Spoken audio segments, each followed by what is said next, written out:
Hebreus capítulo 10, 24, 25 e 26. Diz assim a palavra do Senhor: Cuidemos também de nos animar uns aos outros no amor e na prática de boas obras. Não deixemos de nos congregar, como é costume de alguns. Pelo contrário, façamos admoestações, ainda mais agora que vocês veem que o dia se aproxima. Porque se continuarmos a pecar de propósito, depois de termos recebido o conhecimento da verdade, já não resta sacrifício pelos pecados. Você já ouviu falar no fenômeno dos desigrejados?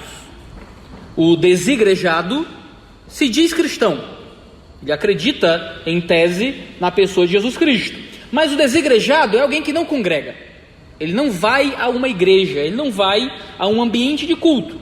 No máximo ele encontra alguns irmãos aqui e acolá, ele vê algumas pregações da internet, mas ele não acredita que precisa ir ao espaço físico de uma igreja.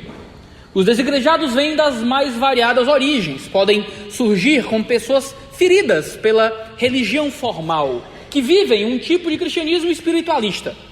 Creem em Jesus, têm alguma fé, mas não têm nenhum engajamento formal com a religião cristã mais. Pode vir de grupos heréticos, dos mais absurdos, que acreditam que a igreja formal e institucional é um ambiente religioso do qual a gente precisa fugir, escapar dela. Representa a apostasia ou alguma figura bestial do Apocalipse. Não importando de onde vem a ideia, o fenômeno dos desigrejados se tornou muito popular, principalmente com a internet, com a televisão, com o rádio.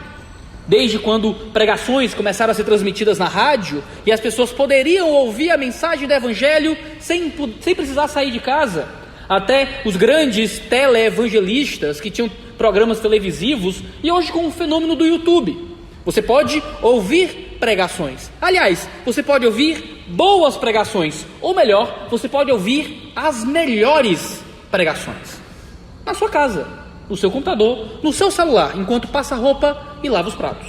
Você pode ler um sermão de Spurgeon na sua casa, você pode ouvir uma exposição do Nicodemos, você pode ser constrangido pela emoção do Paul Washer, você pode ser tocado pela exultação do John Piper, você pode ser instruído pela mente brilhante de R.C. Sproul em casa, e ouvir o que Heber Júnior tem a dizer sobre cosmovisão, ouvir o que Tiago Santos tem a dizer sobre o Evangelho. Você pode ouvir os grandes, os melhores pregadores no seu sofá. Por que sair de casa para ir para a igreja? Se fundamentalmente vida de igreja é isso aqui: é sair de casa, cantar umas músicas e ouvir uma pregação. Congregar não é isso? Não é sair de casa, cantar umas músicas e ouvir uma pregação? Congregar é isso? É só isso? O que é que congregar significa para você? Para a maioria das pessoas, congregar é assistir um culto no domingo.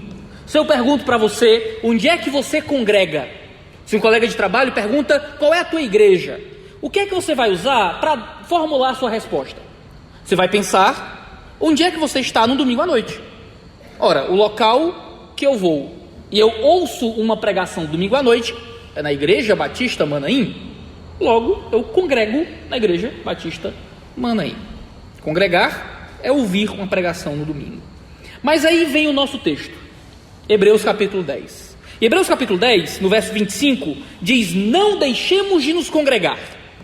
O texto está dizendo que nós não podemos ser desigrejados, precisamos congregar, precisamos viver na igreja, como é costume de alguns, diz o texto. Olha, algumas pessoas não estão congregando. Ser um desigrejado tem mais de 2000 anos, não começou com a rádio, com a TV e com o YouTube. Ser um desigrejado existe desde os tempos de Paulo, desde o tempo de Pedro, desde os tempos de Jesus. O autor aos Hebreus está dizendo que é costume de alguns deixar de congregar. Então ele diz, pelo contrário. Ora, você não tem que deixar de congregar, ao contrário, você tem que ir a ouvir as pregações no domingo. É isso? Está aí? Ao contrário, você tem que dar o dízimo. Ao contrário, você tem que estar na classe de EBD. O que é o contrário de deixar de congregar para o nosso autor? Não deixemos de nos congregar, como é costume de alguns. Pelo contrário, façamos admoestações. Para o autor aos Hebreus, quando pergunto para você, onde é que você congrega? O que você vai usar para formular sua resposta não é o lugar onde você escuta um sermão no domingo. O que você vai usar para formular a sua resposta é onde você está admoestando. É muito fácil falar mal dos desigrejados, mas você pode ser um desigrejado que ouve pregação todo domingo. Você pode ter uma frequência impecável, domingo após domingo na Manaim, e ser um desigrejado. Você pode estar na EBD, você pode estar nos cultos de orações, você pode estar na escola de discipulado, você pode não faltar nada, você pode ter estado em todos os dias da reforma, dar ofertas com fidelidade, você pode estar em tudo e ser tão desigrejado como qualquer um. Se você não vive na prática de admoestações, se você não vive uma vida de igreja de cuidado mútuo, pelo contrário, admoestem-se, façam admoestações, cuidem uns dos outros, pastoreiem uns aos outros, cuidem uns dos outros. Para o autor aos Hebreus, congregar diz muito mais sobre relacionamentos de pessoas cuidando umas das outras do que de ouvir qualquer coisa no domingo. É por isso que você pode ser um desigrejado. É por isso que hoje a gente vai falar sobre desigrejamento. Mas eu não estou falando para pessoas que não estão aqui, eu estou falando com você. A maravilha de preparar um sermão para a sua própria igreja, ao invés de preparar um sermão para uma conferência em algum outro lugar, é que você pode preparar o sermão ao seu povo, à sua congregação, baseado nas coisas que você ouve, que você vê. Hoje a gente vai falar de desigrejados, mas eu não quero chutar cachorro morto. Eu não estou pregando um sermão para o YouTube, para as pessoas que não vêm para Manaí. Eu quero pregar para você que todo domingo está aqui, mas que não vive aquilo que a Escritura define que é congregar, que é viver na prática de admoestações, é cuidarmos uns dos outros, servirmos uns aos outros, nos darmos uns aos outros, vivemos em cuidado diário. Congregar, para o autor aos Hebreus, é animarmos uns aos outros, é servirmos uns aos outros. É isso que a gente vê no começo do nosso texto, no verso 24. Cuidemos também de nos animar uns aos outros.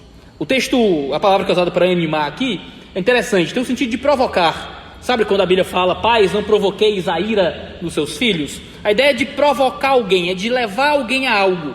E a ideia é que nós devemos animar uns aos outros, como quem provoca algo em alguém. A ideia é que nós provocamos amor e boas obras, nós incentivamos quem está ao nosso lado. Congregar, viver igreja, ser crente, ter vida de igreja, é vivermos em um processo de animar os outros, de provocar os outros ao amor e às boas obras, de fazer com que os outros vivam vida de igreja mais próxima do Senhor. Ser crente, congregar, é estar animando os outros ao amor. Congregar é estar animando os outros às boas obras. A pergunta que eu faço é, você congrega ou você vem para a igreja no domingo? A pergunta que você tem que fazer, para você ser membro de uma igreja, acerca de você viver realmente vida de comunidade, é se o modo como você exerce a sua fé dá algo para alguém que está à tua volta, ou você vive como um mero consumidor da igreja. É o famoso crente chupa-cabra. E o crente chupa-cabra não é o cara que vem para o café da manhã e não traz um cacho de banana. O crente chupa-cabra é o cara que vem para cá drenar a energia espiritual da comunidade e nunca dá nada para ninguém. E dar nada não fala do seu dinheiro, dar nada fala de dar ânimo. Quando foi a última vez que você incentivou alguém ao amor cristão? Quando foi a última vez que você incentivou alguém às boas obras? Quando foi a última vez que você planejou gastar o teu tempo dando a alguém mais ânimo na fé? Ah, mas os pastores fazem isso? Ah, mas os missionários fazem isso? Fazem, mas é função sua como sacerdote de Deus. Ou a gente ainda não entendeu o princípio reformado de sermos todos sacerdotes por sermos crentes. Não temos mais uma divisão entre os leigos e os sacerdotes.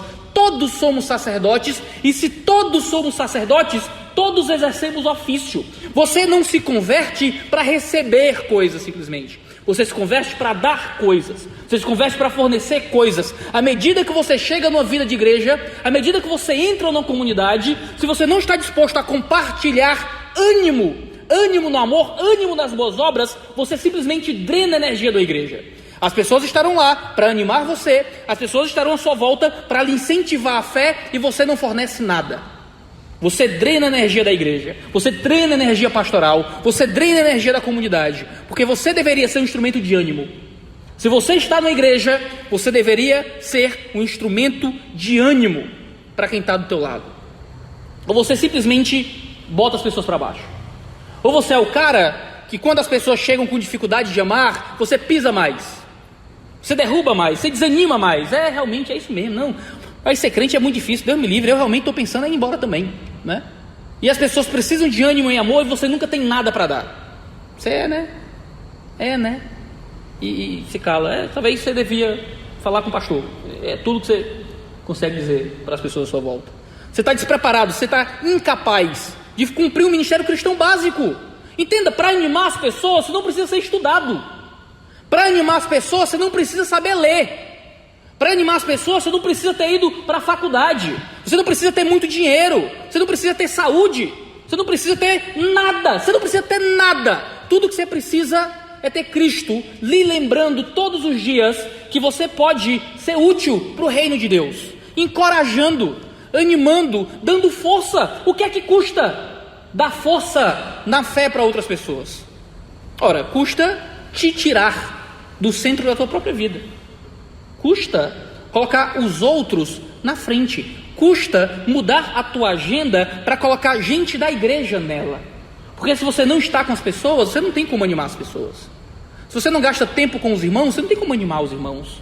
Você vem para o culto de domingo e jura que congrega, e é um desigrejado, porque nunca gasta tempo com a igreja.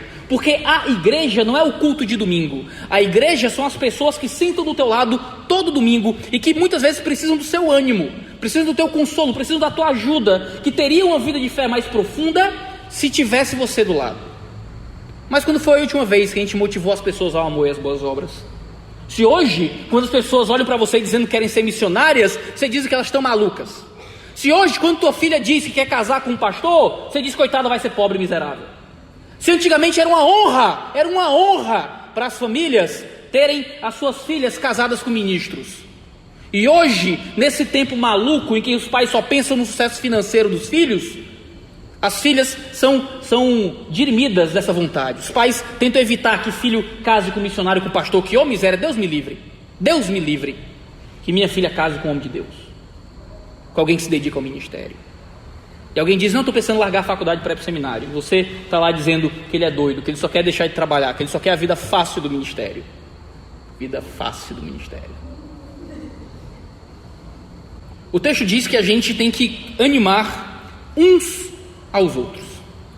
O ânimo cristão é um ânimo que se dá de forma horizontal. Não é simplesmente o ânimo que vem de um sermão de domingo que alguém fala a toda a comunidade, onde eu estou aqui falando e não estou recebendo diretamente um discurso de volta. Mas o ânimo se dá quando nós nos animamos horizontalmente uns aos outros. Não é uma atividade de ministros, mas é uma atividade de crentes, se ajudando, se servindo, se animando no caminho da palavra. Colossenses 3,16 fala disso, que a palavra de Cristo habite ricamente em vocês, instruam e aconselhem-se mutuamente em toda a sabedoria, louvando com salmos, hinos e cânticos espirituais. Nós nos aconselhamos e nos ensinamos mutuamente. A palavra de Cristo habita mais forte na igreja quando nós nos ensinamos uns aos outros, quando nós nos aconselhamos uns aos outros. A palavra de Cristo habita na igreja não é só quando os púlpitos são fortes, não é só quando os pastores são preparados, não é só quando vocês gastam dinheiro contratando uma pessoa a mais para aconselhar e pregar. É quando nós estamos uns aos outros ensinando e admoestando. É quando a igreja assume o seu papel de mestre. É quando o membro da igreja assume o seu papel de exortador. E sendo alguém que assume esse papel,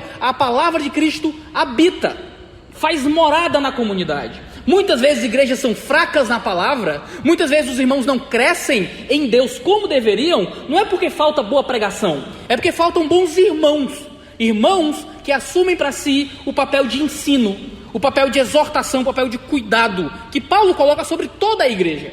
A palavra habita ricamente na igreja quando a igreja se torna promotora dessa palavra, quando há uma reverberação da palavra, quando a palavra chega na comunidade e continua crescendo através da comunidade. Você é um mestre de Deus, você é um exortador de Deus, você é um animador de Deus.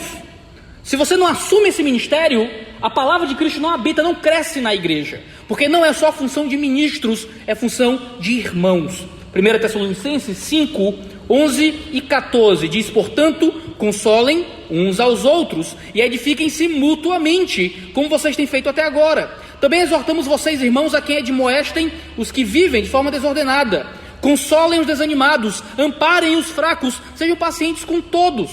Os irmãos devem viver essa vida de cuidado uns com os outros. Os que vivem de forma desordenada não são simplesmente repreendidos pelos pastores, mas pela igreja. Os que estão desanimados não são consolados pelos pastores, mas pela igreja. Os que são fracos não são amparados pelos pastores, mas pela igreja. Os que precisam receber paciência não recebem só paciência dos pastores, mas da igreja. A igreja está envolvida no processo de cuidar uns dos outros. A igreja está envolvida no processo de servir uns aos outros. A igreja é um grande gabinete pastoral. Você deveria encontrar do seu lado alguém para cuidar de você, ensinar, exortar e animar você. Você deveria ser essa pessoa para exortar, animar e consolar e cuidar de quem está do lado. Deixa eu te dizer, gabinetes pastorais lotados muitas vezes pode ser uma representação de vidas de igreja vazias. Casas vazias, carros vazios, relacionamentos vazios. Gabinetes pastorais cheios pode muitas vezes ser a representação de uma igreja que está vazia de ensino e de cuidado mútuo. E o meu gabinete está cheio. E as pessoas continuam me procurando o tempo inteiro. E podem continuar me procurando. O problema é se isso for o termômetro de uma igreja que não se cuida. É quando a gente está com um sistema imunológico fraco e precisa de antibiótico o tempo todo. É quando eu preciso correr para uma pessoa que está lá para cuidar de um monte de gente. Porque eu não consigo nada de quem está do meu lado. Porque não tem ninguém disposto para me ajudar. É quando eu não encontro na minha vida de igreja exortação e cuidado mútuo. Às vezes um gabinete cheio é representação de casas vazias. Porque quando você não traz pessoas para almoçar com você, porque quando você não traz pessoas para viverem na sua vida, quando você não leva irmãos da igreja para a tua rotina, quando tu não muda a tua agenda para colocar irmãos na tua agenda, quando as tuas conversas, os teus relacionamentos é só sobre besteira, é só entretenimento, e não há nada de cuidado e de serviço, de exortação e de ânimo, no fim das contas, cai tudo em cima do presbitério. Cai tudo em cima da liderança da igreja. Quem vai ter que ajudar, exortar, cuidar, todo mundo, não é mais uns aos outros, é simplesmente um trabalho de profissionais contratados. Vira um serviço que é dado. E isso mata a visão que a igreja tem do seu sacerdócio. E isso mostra a falta de interesse em exercer o ministério que provém de Deus. Aí as pessoas me dizem: Iago, eu quero tanto ir para a obra missionária, eu quero tanto fazer missões, e nunca cuidou do coração de um irmão do lado. Iago, eu quero tanto ir para o seminário ser pastor, e nunca pastoreou o amigo, o colega, os amigos em volta, tudo se desviando. Os amigos que saem juntos, vai para o açaí e não fala nada de Deus, não cuida de nada de ninguém. Mas eu quero ser pastor. E as pessoas brigam e morrem e se matam pela oportunidade de ter um microfone na mão, para falar diante da comunidade. E nunca abre a boca para falar o que quer que seja para quem está sentado no banco do lado. A gente vive e morre por destaque, não por ensino, não por serviço, não por cuidado, não para chegar às pessoas e levá-las a esse caminho de crescimento no Senhor. Uma igreja não cresce nas disciplinas espirituais, não é simplesmente através de bons pastores, é através de bons irmãos. Uma igreja madura não é uma igreja que tem um púlpito forte, é uma igreja que tem uma comunidade forte. E infelizmente não é isso que aparece. Infelizmente nos vídeos do YouTube, nas postagens no Instagram, quando as pessoas vão fazer marketing da sua igreja, o que é que aparece? É o que está na frente, é o púlpito, é o prédio, é o louvor, é o ar-condicionado, é o ministério de jovens. Mas aquilo que realmente é valioso para uma igreja não vira instrumento de marketing, não vai para a foto do Instagram, não tem como virar propaganda. São relacionamentos profundos e reais. São pessoas mudando a agenda da sua vida para colocar outras pessoas nela. É isso que faz uma igreja forte, é isso que aprofunda os relacionamentos, é isso que faz com que a gente possa desenvolver ministérios, é isso que faz com que a igreja envie missionários e forme pastores. Eu não acredito em quem quer assumir ministérios da igreja, quem quer ir para o seminário estudar, mas não exerce o ministério cristão comum. Eu não acredito em quem vem me dizer que quer ser missionário e não exerce o ministério cristão comum no seu dia a dia. Irmão, você pode ser útil para a sua igreja, você pode ser fundamental para a sua igreja sem ter nenhum cargo, sem assumir nenhum diaconato, sem nunca ser presbítero, sem nunca ter um nome antes do seu nome. Você pode ser central para a sua comunidade e ser extremamente útil para Deus, simplesmente assumindo o seu sacerdócio, se vendo como um encorajador, um animador, um admoestador, vivendo vida de igreja, congregando de fato.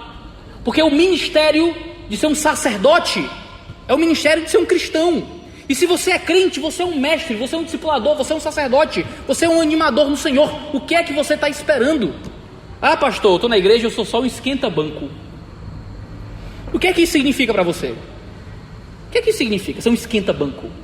Significa que você não é um diácono, que você não é um presbítero, que você não é um pastor? Você pode ser muitas coisas ainda, sem ter um cargo na igreja. Você pode ser muitas coisas. Você pode estar consolando, você pode estar exortando, você pode estar admoestando, você pode estar animando, porque é isso que cresce a igreja, muito mais do que o que eu faço aqui em cima. Muito mais do que eu faço aqui em cima. Irmãos, eu sou um técnico de um time, eu posso dar os caminhos, eu posso apresentar as técnicas, eu posso dizer o que fazer. Quem joga o jogo é vocês. Quem joga o jogo, quem vai botar a bola no pé são vocês no dia a dia. Quem vai se ajudar e se servir são vocês. Eu preciso de 3 casais com problemas sérios para eu não dar conta. 3. Quantos tem aqui? Eu preciso de 3. Se 3 casais estiverem em crise, eu já fico doido. Eu já viro noite, eu já é WhatsApp o dia inteiro, ainda chegando em casa 1h30 da manhã, eu preciso de 3 casais com problema. Você acha que um pastor dá conta das coisas? Você acha que um presbitério dá conta? Se fosse função de um presbitério resolver tudo? Nós resolvemos os nossos problemas. Nós cuidamos uns dos outros. Nem tudo chega em mim, precisa chegar em mim. Nem tudo eu tenho que saber, eu preciso saber. Nem tudo o presbitério sabe ou tem que saber. Porque nós nos cuidamos, porque nós nos servimos, porque nós nos admoestamos, porque nós nos consolamos, porque nós somos igreja, e sendo igreja nós cuidamos uns dos outros. Isso é fazer missões. Missões é um ministério que se desenvolve também na participação de todos os crentes da comunidade. Você lembra de Mateus 28, 18 a 20? Jesus, aproximando-se, falou-lhes dizendo: toda a autoridade me foi dada no céu e na terra, ide, portanto, e fazei discípulos de todas as nações, batizando-os em nome do Pai, do Filho e do Espírito Santo, ensinando-os a guardar todas as coisas que vos tenho ordenado. Todas as coisas. Esse não é um mandamento para os pastores, esse não é um mandamento para missionários, é um mandamento para a igreja. A igreja cumpre a grande comissão, então a igreja ensina a guardar todas as coisas. Como igreja, nós somos mestres. Como igreja, nós nos ensinamos. Como igreja, nós fazemos missões cuidando uns dos outros. Quando você não cuida, quando você não serve, quando você não coloca a vida dos outros como parte da tua vida, você está descumprindo a grande comissão. Você está sendo um mau missionário. Irmão, você é um missionário em campo. Você já é um missionário em campo. A pergunta é: o que é que você está fazendo com o envio de Deus com a sua vida? O que é que você está fazendo para onde Deus te enviou? Homens matam e morrem pela oportunidade de falar em um púlpito, mas existem irmãos o bastante precisando de ânimo para você não precisar brigar por microfones. Há irmãos o bastante à sua volta precisando de cuidado. Você tem trazido pessoas para a sua vida? Você tem entrado na vida das pessoas? Ou é difícil demais para você assumir que a sua igreja é a sua família? Ou é difícil demais para você assumir que o seu pai, a sua mãe e os seus irmãos são esses aqui? São os da fé. São aqueles que têm correndo nas veias também o sangue de Jesus. Ou você não tem interesse em trazer pessoas a participar da sua vida? Ou a sua vida egoísta, centrada nos seus próprios prazeres e interesses, os seus próprios planos e vontades, é aquilo que realmente baseia a tua existência? É sempre muito difícil. É sempre muito difícil trazer pessoas para a tua vida, entrar na vida das pessoas. Tem que ter dinheiro para ir para um lugar mais caro. A minha sala tem que estar muito bem arrumada e varrida e lambida para eu poder receber o irmão da igreja na minha casa. Eu vou receber ele como? Eu tenho que fazer uma comida boa. Galeta e baião? Jamais. Eu tenho que cozinhar. Sentar aqui para ver a desarrumação de todo dia da minha casa. Eu tenho que fantasiar que minha casa é limpa e arrumada para receber as pessoas em casa. Ou vão achar que eu sou dona de casa ruim. Não, mas eu não tenho tempo. Não, mas eu não tenho como. Não, mas eu não tenho onde. E a gente monta toda a nossa vida em torno de dificultar a vida de igreja. Mas quando minha filha acorda de manhã e eu tenho que descer com ela para a sala, eu não tenho que lamber tudo para minha filha aparecer. Quando a minha esposa acorda de manhã e a gente vai descer as escadas, às vezes está tudo meio bagunçado. E tudo bem, porque a gente mora ali, porque a gente é família. E igreja é família. Nós somos comunidade, nós estamos abertos uns para os outros, no nível que precisa ser fácil. Senão, você vai sozinho e abandonado, descongregado e desigrejado, com a sala arrumada.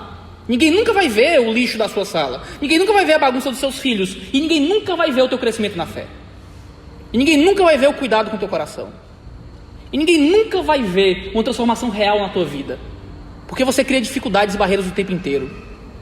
Ah, pastor, mas eu tenho que trabalhar, mas minha vida mudou muito. Eu preciso de, eu tenho que fazer mais dinheiro, eu trabalho por, E tudo bem, as vidas são difíceis. Tem faculdade, tem trabalho, tem muita coisa.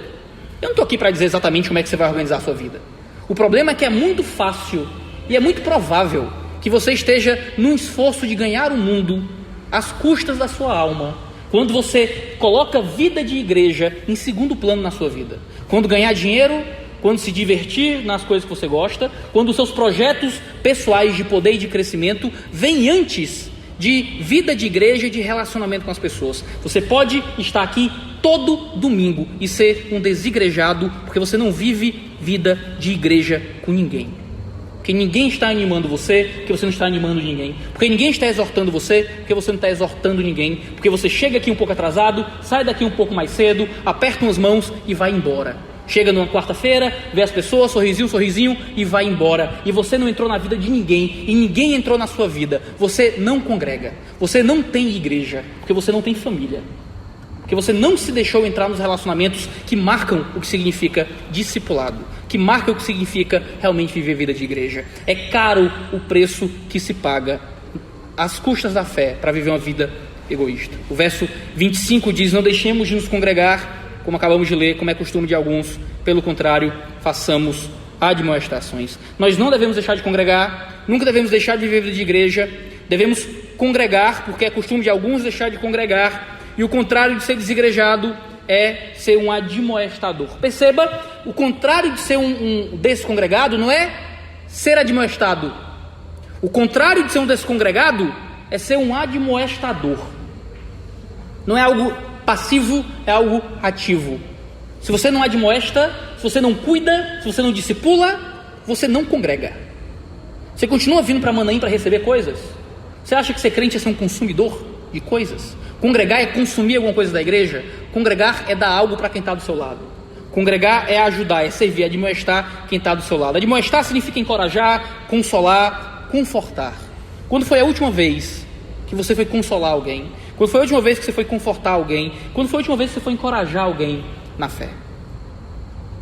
Romanos 15:14 diz: eu mesmo, meus irmãos, estou certo de que vocês estão cheios de bondade, têm todo o conhecimento e são aptos para admoestar uns aos outros. Irmãos, vocês são aptos para admoestar uns aos outros? Vocês estão cheios de bondade? Vocês têm conhecimento? O que deixa uma igreja apta, então, a ser igreja, o que deixa os irmãos aptos, então, para esse processo de estarmos admoestando uns aos outros, são duas coisas. E não são muitas coisas, não são coisas muito difíceis. É estar cheio de bondade e ter conhecimento. Para eu admoestar, eu tenho que me importar. Para eu admoestar você, para eu cuidar de você, eu preciso me importar com você, eu tenho que ter um coração bondoso. Sabe por que nós muitas vezes não congregamos? É porque somos maus. É porque nós odiamos uns aos outros. É porque vocês desprezam vocês mesmos. É porque vocês desprezam uns aos outros. É porque vocês não ligam. Porque se ligassem, faziam alguma coisa. Admoestavam, não deixavam o irmão ficar como ele está, iriam atrás, abririam mão do que precisasse para gastar tempo. E precisam de conhecimento, porque nós admoestamos no poder do evangelho, nós admoestamos no poder da palavra. Você não tem que ser um grande doutor da fé, mas conhecendo a palavra de Deus, amando a escritura, tendo o seu devocional em dia, conhecendo as verdades da palavra, você incentiva, anima, cuida. Nós não cuidamos, nós não animamos, porque não nos importamos com as verdades de Deus, porque não amamos a sua lei, falamos sobre qualquer coisa, termina o culto e temos qualquer assunto, saímos para comer depois do culto e falamos sobre qualquer coisa, e não estamos falando de Deus, incentivando uns aos outros, cuidando uns dos outros, sentamos para falar de filme, sentamos para conversar sobre política, paramos para discutir os nossos entretenimentos, e não estamos preocupados com a fé de ninguém. O teu irmão então se desvia, e tu diz: pastor, foi tão de repente? E devia ser uma vergonha você achar que foi de repente, porque a fé daquele irmão definhou dia após dia. Você estava lá e você nem percebeu, e não percebeu porque provavelmente nunca cuidou, nunca se importou, nunca perguntou, nunca animou na fé, nunca esteve lá para ajudar, nunca esteve lá para cuidar, nunca esteve lá para entender e servir. É por isso que é tão importante que com o crescimento da igreja existam mais ambientes de relacionamento íntimo, mais saídas informais, mais momentos de conversa nos cultos, entre os ambientes, entre a EBD e o culto, tem aquele momento que a gente conversa, que a gente abre o coração, mas você não vem para a EBD. A frequência na EBD é metade, menos da metade do que tem num culto. E o tempo entre a EBD e o culto é para ser um tempo para a gente poder confraternizar, faz parte da vida da igreja. Ter polos no culto de família é isso. A igreja está crescendo, não tem mais como o culto de família ser um ambiente realmente íntimo. Vai 20, vai 30 pessoas no culto de família. Quando a gente consegue ter 5, 10, a gente consegue falar, olhar no olho, perceber, se ajudar, saber o que está ouvindo, ouvir uma história. Ter polos no culto de família é um jeito de ajudar para que a igreja possa ter mais momentos de se ajudar e de se servir. Ambientes menores são importantes para seguirmos nos aprofundando em relacionamentos. Aprofundando. Porque você exorta, você ajuda quando você aprofunda, quando você conhece, quando você sabe. Ambientes informais são oportunidades para nos doarmos uns aos outros, para cuidarmos mais, para servirmos mais. Devemos levar a sério frequência em relacionamentos informais. Devemos levar a sério a frequência nos relacionamentos informais, tanto quanto a frequência no culto formal de domingo. Se você falta o culto de domingo, eu estou falhando em congregar. Mas se você falta em almoçar com um irmão no fim de semana, se você falta em receber na sua casa um crente, se você falta em mandar mensagem para alguns irmãos para saber como eles estão, você não acha que está faltando com sua igreja. Você falta com a sua comunidade. Quando você falta em ânimo, em admoestação e em cuidado. Quando você não vive como família, você descongrega.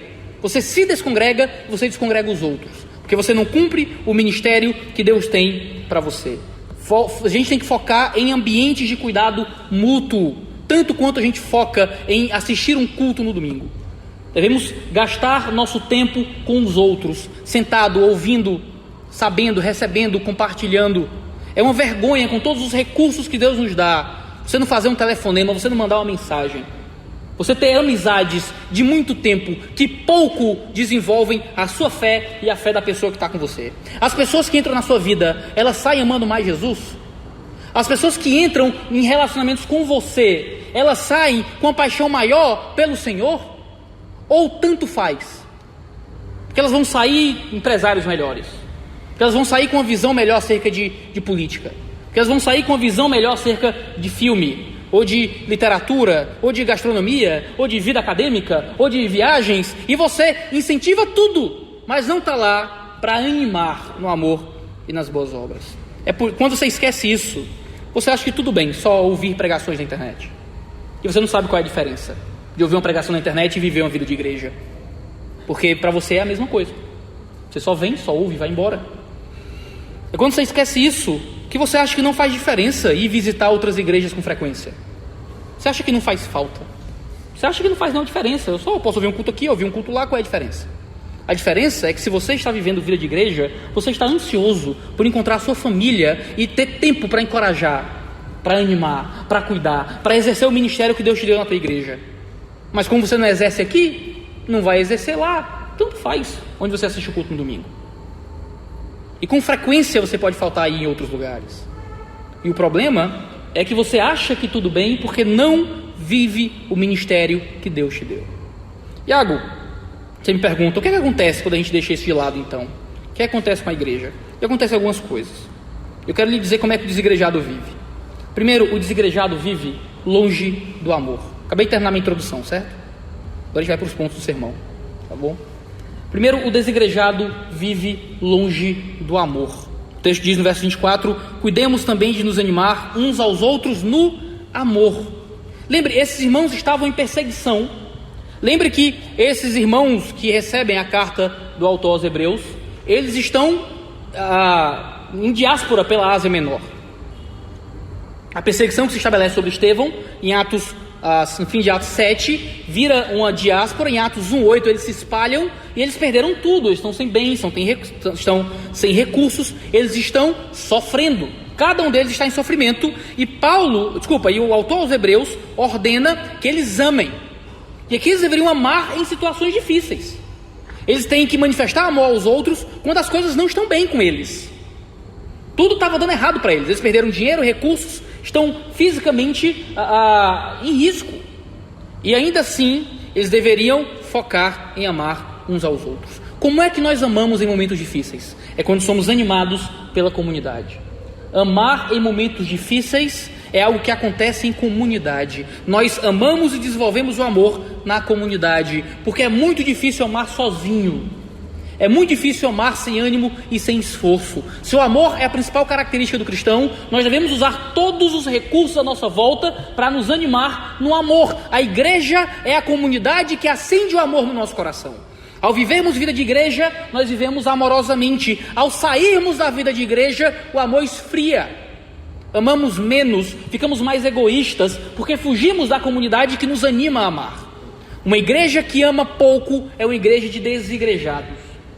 Quando a igreja congrega, quando a igreja realmente se ajuda e se serve, nós estamos nos animando em amar mais.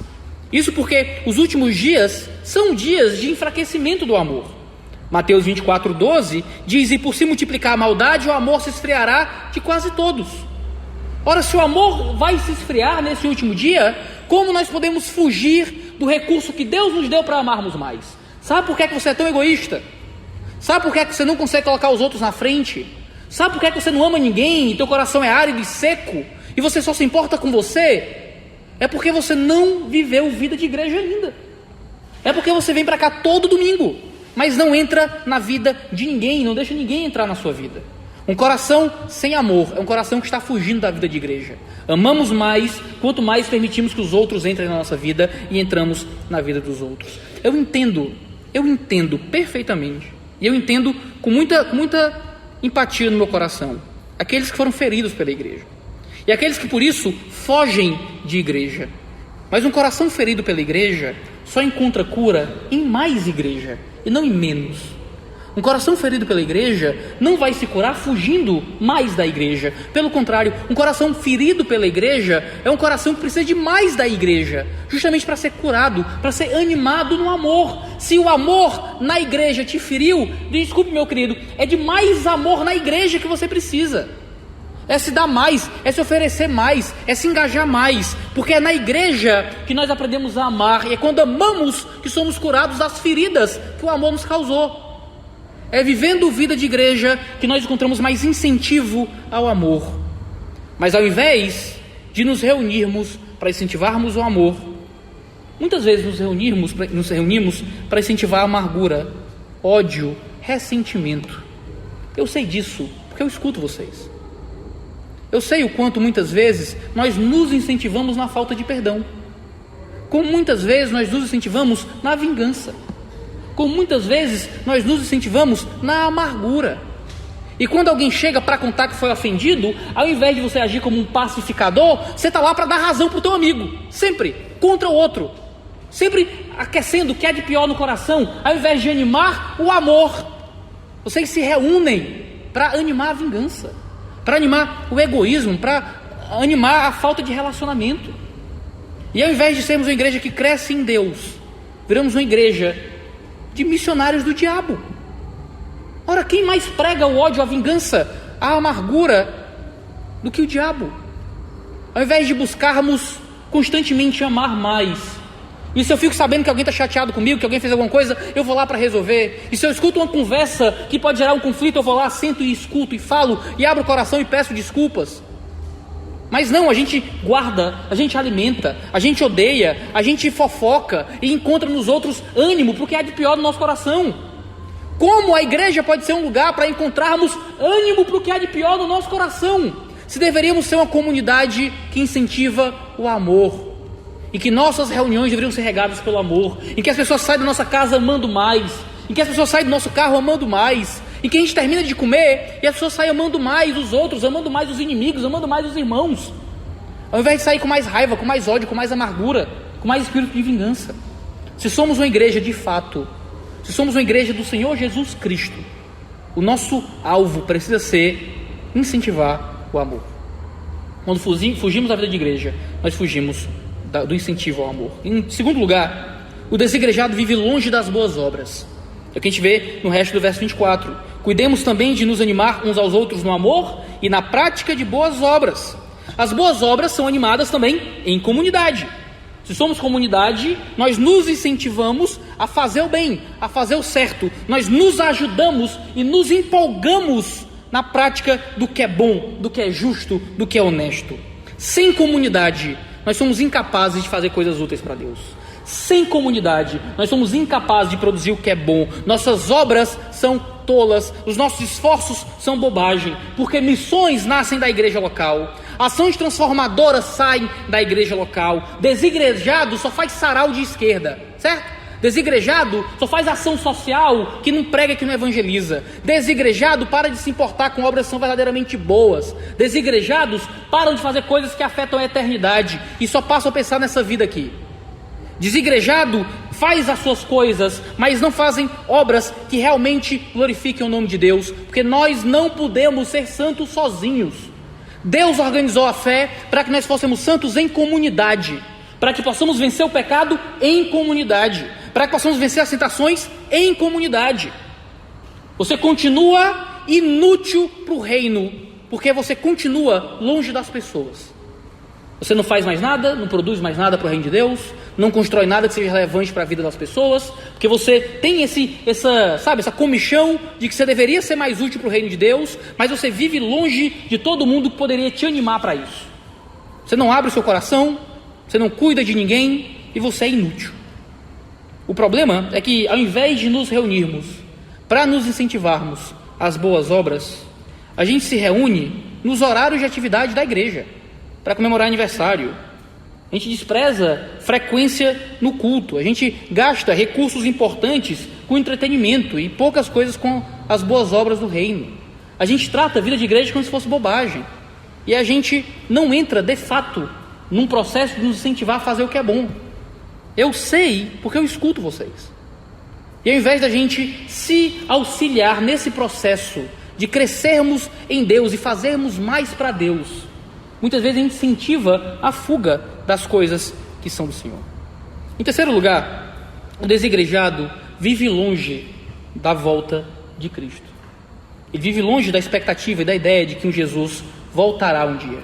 O verso 25 diz ainda: não deixemos de nos congregar, como é costume de alguns, pelo contrário, façamos admoestações ainda mais agora que vocês veem que o dia se aproxima. Há um dia que se aproxima, há um dia que está chegando. Esse dia aqui é o dia do retorno de Cristo. Esse Cristo vem, e porque esse Cristo vem, nós nos reunimos ainda mais, nos admoestamos ainda mais. Ou seja, diante da expectativa do retorno de Cristo, a gente vive igreja, a gente se dedica à vida da igreja, porque o retorno de Cristo está próximo, a gente se ajuda mais e se exorta mais. Esse anseio escatológico aumenta a nossa comunhão. Quando a gente entende que essa vida é breve, que essa vida é passageira, que isso aqui não é nada, que há um Cristo que está já chegando, meu irmão, a gente para com as nossas besteiras. A gente não tem tempo para brigar. A gente não tem tempo para ficar construindo cada vez mais, para acumular tesouros nessa terra, para conquistar alguma coisa nesse mundo, para tentar ser grande, para tentar ser conhecido, para tentar ser relevante nessa terra. Meu irmão, Jesus está voltando. E se Jesus está voltando, não vale a pena dar tudo por isso aqui, porque isso aqui é passageiro, é transitório, está acabando. Eu quero algo eterno. Eu quero algo que dure para além dessa vida, porque essa vida é muito pouco, não é o bastante para mim. Isso aqui não funciona, não dá. Eu como tudo e continuo com fome. Eu bebo tudo e continuo com sede. Eu faço tudo e nada é o suficiente, porque o nosso coração anseia Cristo. E se o nosso coração vive diante do anseio da eternidade, a gente gasta mais tempo com aqueles que nos apontam à eternidade. A gente encontra mais prazer nas amizades da igreja do que nas amizades do mundo. A gente encontra mais prazer no tempo com os que são do reino do que com aquilo que não é do reino de Deus. Sim, a gente encontra graça nas coisas da terra, mas a gente gasta cada vez mais tempo sendo apontado para as coisas dos céus. E aqueles que podem fazer isso são aqueles da igreja. Uma vez que Cristo se aproxima, a gente vive em admoestação mútua. Eu quero ouvir mais de Deus do meu irmão. Eu quero falar mais de Deus para o meu irmão. Eu quero cuidar da fé do meu irmão porque Jesus está voltando. E eu não posso viver diante da expectativa de que ele perca esse retorno. Se Jesus está voltando, eu vou gastar mais tempo com os irmãos, porque eu não posso ficar para trás. Porque eu não posso deixar que Satanás tome a minha coroa. Eu vou gastar mais tempo com aqueles que podem me exortar e me motivar à fé. Aquele que vive longe da igreja, vive longe da expectativa do reino, vive como se Jesus não fosse voltar. Viver longe da vida em comunidade, viver longe do cuidado mútuo, é viver como se Jesus fosse um mentiroso, que disse que voltaria e voltaria a qualquer momento. Irmãos, eu quero ser encontrado vigilante quando ele voltar. Eu quero ser encontrado firme quando Ele voltar. E eu não consigo ser firme sozinho. Eu não consigo estar vigilante sozinho, porque o mundo é muito atrativo, porque o pecado é saboroso. E eu preciso ser lembrado todo dia daquilo que a fé representa. Eu preciso ser lembrado todo dia que essa vida é pouco. E eu preciso que os irmãos do meu lado me lembrem o tempo todo. Eu preciso de igreja. Não é porque eu sou muito forte. Eu gosto de estar no culto, não é porque eu sou muito crente, é porque eu sou muito pecador. Eu gosto de vir para os cultos de quarta-feira. Eu gosto de nunca faltar a terça. Às vezes eu venho para o culto de jovens, um sábado à noite. Não é porque eu amo, sou o bichão, olha como o pastor é espiritual. É porque o pastor é fraco, meu irmão. Eu sou tão fraco que eu venho para o culto de jovens sábado à noite para ouvir pregação. Porque eu sei o quanto é gostoso o pecado aí fora, como o mundo é tentador. Mas aí você é muito forte. Dominguinho tá bom. Não precisa mais do que isso não. Domingo sim, domingo não, tá ok. Se eu perco o louvor, eu pego ali a palavra, para mim tá bom. Quarta-feira para quê? É demais. Terça para quê? Meu Deus do céu. Você corre de beato. Gente que vai demais para a igreja. Eu queria ter sua força. Eu queria ter sua força. Porque eu não tenho. Porque eu preciso de igreja. E eu duvido muito que seja força. Eu duvido muito que seja força. Pode ser prepotência. Pode ser viver como se Jesus não tivesse voltando. Ao invés de vivermos na expectativa do retorno de Cristo, muitas vezes vivemos de forma mundana, de forma egoísta, como se tudo que existisse fosse essa terra. Eu sei, porque eu escuto vocês. Eu sei que o mundo muitas vezes nos atrai de uma forma que envergonha o reino. Em último lugar, meus irmãos, o desigrejado vive perto do pecado. É o que a gente lê no último versículo 26. Porque se continuarmos a pecar de propósito, literalmente é pecar deliberadamente, depois de termos recebido o conhecimento da verdade, já não resta sacrifício pelos pecados. Veja só, o texto diz que a gente não deve deixar de congregar. Ao contrário, devemos viver em admoestação mútua. Por quê? Porque o dia se aproxima, Jesus está voltando, e se a gente ficar pecando de propósito, se a gente ficar pecando deliberadamente, acabou, compadre. Não tem segunda chance, não tem outro jeito, não há mais outro sacrifício pelos pecados. O que ele está dizendo é, quando deixamos de congregar, quando deixamos de ter exortação mútua, a gente volta a pecar deliberadamente. Ser um desigrejado é só o primeiro passo, o primeiro estágio de ser um apóstata. Abandonar a vida de igreja é o primeiro passo para abandonar a vida da fé. Quando abandonamos a exortação mútua, o que nós encontramos é uma vida de pecado mais saborosa. Voltamos a pecar de propósito quando perdemos vida de igreja. A ausência de ânimo, a ausência de exortação comunitária leva ao pecado. Hebreus 3,13 diz, pelo contrário, animem uns aos outros todos os dias, durante o tempo que se chama hoje, a fim de que nenhum de vocês seja endurecido pelo engano do pecado. Ora, como é que os irmãos não são endurecidos pelo engano do pecado? Quando hoje, todos os dias, nos animamos uns aos outros. Todos os dias. Quando fazemos a nossa rotina diária, animar os irmãos da igreja. Nos exortarmos mutuamente para que o nosso coração não se endureça. O seu coração está duro porque você não busca exortação diária, cuidado diário, estar com os irmãos da igreja o máximo que você pode. Deixamos de guardar a confissão, que nós falamos no domingo passado. Guardem a confissão, nós guardamos a confissão, nos aproximamos com sinceridade, nós entramos no santuário com ousadia, quando a igreja está lá na nossa vida para nos exortar todo dia. Quando você não participa disso, você deixa que o pecado se torne mais saboroso para a sua vida. O pecado fica muito melhor quando a gente falha, quando a gente erra. Sobre o que é que vocês conversam? Sobre o que é que vocês gastam tempo conversando? Termina o culto e sempre tem rodinhas, pessoas falando a respeito de alguma coisa. Do que é que vocês estão falando? Vocês estão se exortando todos os dias a guardar a confissão? Vocês estão perguntando uns aos outros como é que está a fé? Como é que está o relacionamento com Deus? Como é que estão as disciplinas espirituais? Como é que está esse e aquele pecado que eles lutavam no coração? Perto do final de 1 Tessalonicenses, no capítulo 4, no verso 18, Paulo diz o seguinte: portanto, consolem uns aos outros com essas palavras. A carta seria lida, e aquela carta trazia conteúdos lidos no domingo à noite na igreja, e então eles deveriam consolar uns aos outros com aquilo que foi lido. Eles ouviam algo na igreja, e aqueles que ouviam usavam isso para consolar uns aos outros. O que é que você faz com o sermão de domingo? Quando você me ouve aqui, isso vira alguma coisa para consolar quem está do teu lado? Ou tu está só perdendo teu tempo? Ouvindo alguma parada que tu vai esquecer daqui para acabar o sermão? Ou você usa isso? Ou você usa isso? A pior desgraça, a principal tentação que Satanás joga no coração de quem prega no domingo é você estar se esforçando tanto para preparar um texto. É traduzir do grego, que dá um trabalho do cão. Aí você vai ler 18 comentários bíblicos, você vai ver umas 4, 5 pregações naquele texto, vai ficar uma semana, vai gastar 40 horas para preparar o sermão de domingo, e você tem que fazer isso sentindo que você vai falar por 1 hora para ninguém. Porque as pessoas vão ouvir aquilo ali e ninguém vai usar aquilo ali. Eu não quero que você coloque frase do sermão no stories do Instagram, no status do WhatsApp. Eu quero que você lembre disso aqui e use para consolar alguém. Eu quero que você ouça os sermões e entenda que você está ouvindo uma coisa que é uma ferramenta para você usar para ajudar quem está do lado. Consolem uns aos outros com essas palavras. Você tem que ouvir o sermão como quem está pegando alguma coisa para dar para alguém. O sermão que ataca você, que serve você, que mexe com você, precisa servir aqueles que entrarem em contato com você. Não precisa nem falar de onde ouviu. É simplesmente ser tocado pela mensagem do Evangelho e usar isso para o bem dos outros. O que é que vocês conversam no carro voltando para casa? O que é que vocês conversam nos grupos depois do culto? O que é que vocês conversam quando chega com sua família em casa? Vai ver o restinho do Fantástico?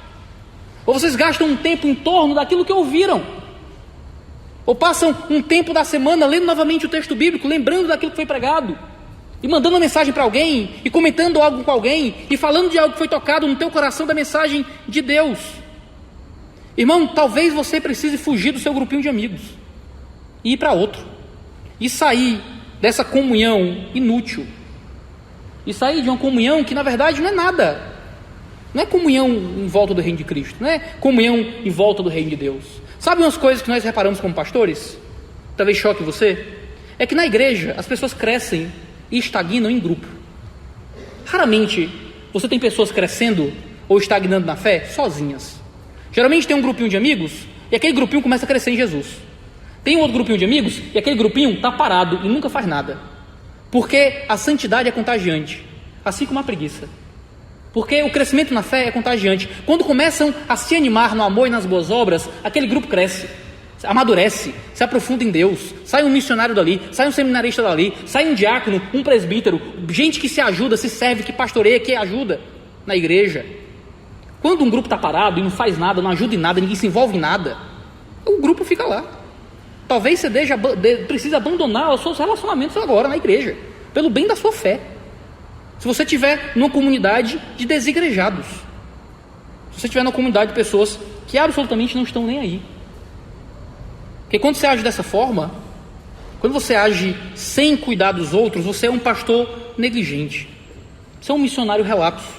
Você vive a igreja como um mero ambiente social, com conversas bobas, baseadas apenas em afinidades. Se suas conversas são sempre rasas, superficiais, mero entretenimento, você está matando as pessoas que você deveria estar cuidando. Você está matando a fé das pessoas à sua volta. Você está drenando a energia espiritual de quem você deveria estar servindo. É um pastor que sobe aqui e conta historinhas por 1 hora. É um pastor que sobe aqui e fala bobagens, entretenimentos, e mostra vídeos engraçados no YouTube, todo mundo ri e acabou o sermão. As pessoas deveriam ter contato com você e saírem mais próximas de Deus, animadas, consoladas, nunca da mesma maneira. Vocês estão se encorajando à obra missionária? Vocês estão se animando a demonstrar amor e perdão? Vocês estão orando uns pelos outros? Vocês estão perguntando sobre a vida espiritual de quem está do lado? Não há como viver deliberadamente no pecado e ser salvo. E não há como não viver deliberadamente no pecado, fugindo da vida de igreja. Não há como viver longe da igreja e ser salvo. Os católicos dizem que fora da igreja não há salvação. E sinceramente, isso é verdade. Fora da igreja não há salvação. Fora da exortação e do ânimo mútuo não há salvação. Nenhuma fé sobrevive sozinha e isolada. Mas vocês têm amigos no pecado e vocês não fazem nada. Os rolês de vocês são uma piada para Deus. Os grupos no WhatsApp são uma piada de mau gosto. Os passeios de vocês são uma piada de muito mau gosto, se não forem vividos como um ambiente de encorajamento, admoestação, repreensão, cuidado e amor em Cristo. Você pode estar criando desigrejados, quando você não é aquilo que Deus espera que você seja na igreja, que você seja um canal de exortação, de consolo, de admoestação e de cuidado. Eu não estou brincando, isso é muito sério. Isso é muito sério porque é o que Deus espera de nós. Deixa eu concluir.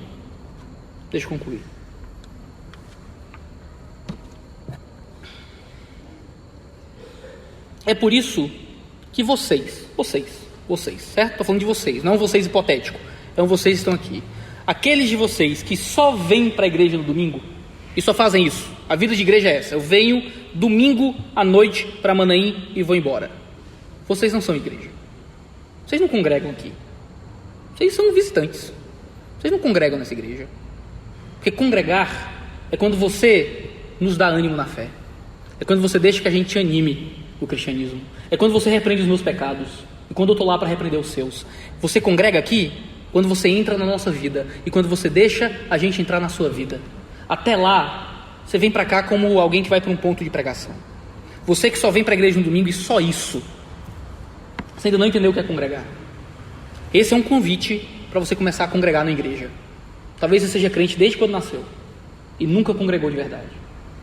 Esse é um convite para você começar a congregar, para você fazer parte de uma igreja, para você entrar na vida das pessoas, para você colocar as pessoas na sua agenda, para você organizar os seus compromissos, para incluir as pessoas da igreja, para exortar, para animar, para consolar e para receber isso da comunidade.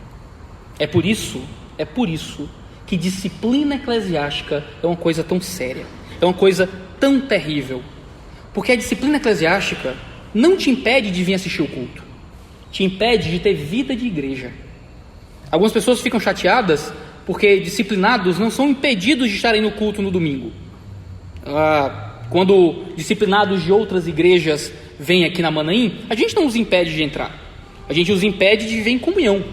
A gente não os barra na porta, a gente não diz que é proibido de chegar na Manaim, a gente diz que é proibido de ser membro da igreja. A gente não te quer nas nossas reuniões íntimas até você se resolver na sua disciplina. Quando disciplinados da nossa igreja vêm aqui, a gente não os impede de entrar, a gente os impede de viver em amizade. A gente não os cumprimenta na entrada, a gente não os traz para a nossa vida, a gente não os coloca em nossas casas. Quando a igreja disciplinou e excomungou, a gente não o proibiu de entrar no prédio da igreja, a gente o impediu de viver como se fosse da nossa família da fé. É muito triste, porque ele continua vindo aqui aos domingos, e a instrução que nós damos é: o tratem como um descrente. E muitos da igreja continuam tratando disciplinados como crentes, de forma natural, como parte da vida e da família. A gente sofre quando a gente exclui alguém, a gente sofre quando a gente excomunga alguém, quando a gente não convida para os casamentos, quando a gente não convida para os aniversários, quando a gente não cumprimenta na porta da igreja. Porque ser disciplinado é uma coisa terrível. Porque você não perde simplesmente vir para a igreja no domingo. Você pode entrar aqui no domingo sendo disciplinado pela igreja. É porque isso não é nada. Isso não é nada. Não é nada comparado com o que realmente importa. A gente não precisa excluir disciplinados do culto no domingo, porque é terrível só estar no culto no domingo. A gente não precisa excluir disciplinados no culto de domingo, porque é terrível ter uma vida de fé baseada em simplesmente estar no culto de domingo. É por isso que eu tenho que perguntar para você: por que é que você vive a sua vida de fé como se você fosse um disciplinado? Por que é que você aceita viver uma vida de fé como se você estivesse passando por uma disciplina da igreja? Porque simplesmente estar aqui no domingo e ir embora é aquilo que a gente dá para quem está disciplinado, para quem foi excomungado, excluído da fé. Por que é que você se deixa viver dessa forma? Viver como se tivesse sido disciplinado pela igreja, excluído da comunhão. Você se disciplina, se excomunga, se tira da vida da igreja voluntariamente, pela falta de amor, pela falta de boas obras, pela falta de viver diante da expectativa do retorno de Cristo, e porque o pecado já é saboroso bastante para você não ter mais paladar para a vida de igreja. Eu lhe convido essa noite, com muita seriedade, a começar a congregar, a deixar de ser um disciplinado, a viver vida de igreja todo dia, dar algo para quem está à sua volta, dar algo para quem você vê, dar algo para aqueles que estão aqui, parar de ser um consumidor da fé e começar a se colocar como alguém que é um sacerdote, que pode contribuir, servir, exortar, consolar e ajudar os irmãos que estão à nossa volta. Não viva como um disciplinado, mas como parte da família de Deus.